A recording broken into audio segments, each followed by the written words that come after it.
munsi kubwira abanyarwanda batanu ba mbere bakurikirwa cyane kurusha abandi ku rubuga rwa Instagram. Ku mwanya wa gatanu turasanga Mbabazi Shadia, benshi bazi ku izina rya Shadibu. Uyu akaba umunyamideli wikorera, akaba afite followers barenga miliyoni imwe kuri uru rubuga.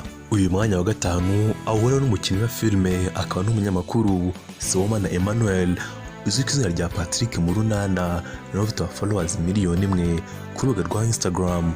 Ku mwanya wa kane kuri rutonde turasanga nyakubahwa Perezida wa Repubulika y'u Rwanda Paul Kagame, ukurikiwe n'abarenga miliyoni imwe n'ibihumbi 100 kuri urubuga rwa Instagram.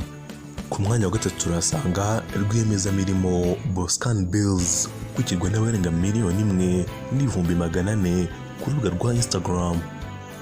Ku mwanya wa kabiri kuri rutonde turasanga umuhanzi w'ikirangire Paul Van Haver, uzwi ku izina rya Stromae, ukurikirwa n'abarenga miliyoni imwe n'ibihumbi 800 kuri urubuga rwa Instagram.